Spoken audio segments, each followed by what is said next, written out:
Crown Heights is written and directed by Matt Ruskin, and it stars Lakeith Stanfield Nnamdi Asomugha and Natalie. It premiered at the Sundance Film Festival and is getting a limited theatrical release this month. You got your family, you got your life. Why are you still wasting your time on me? It's not just about you.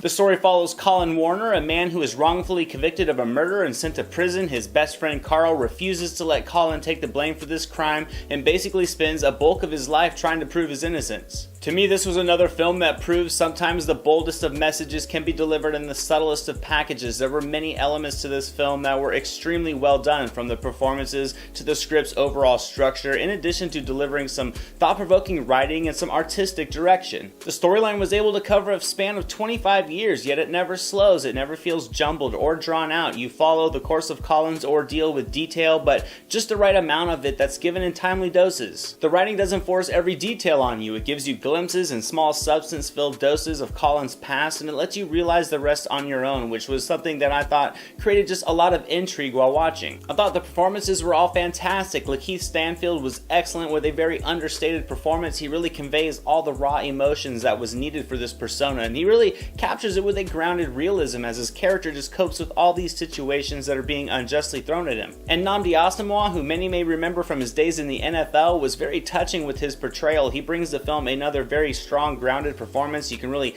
buy into the chemistry between them as friends. You can understand why he is so determined to get Colin out of prison, and Asomugha really captures that empathy with a lot of realism. I also thought the film did a great job of advancing the story throughout the years. It doesn't bog itself down and extend the runtime to overload the viewer. It keeps a very swift pace with a very smooth progression, and it has some nicely added archival footage that kind of reminds you of the social climate during each particular segment of the story that I thought was very effective. Now, this film is about an African-American man being incarcerated for a crime he didn't commit, being put into prison by the hands of officers, attorneys, and a legal system that were more concerned with conviction numbers than they were human life. Something that could have easily been used as an emotional trigger, but this movie did not try to play on already heightened emotions. It kept it focused on Colin's life, the ordeals that he went through, and never did it feel like the writing or the performances were embellishing for dramatic effect. I think this was a fantastic film overall, and I'm going to give Crown Heights a 90% on the entertainment meter. I definitely recommend checking it out. It's a captivating story that will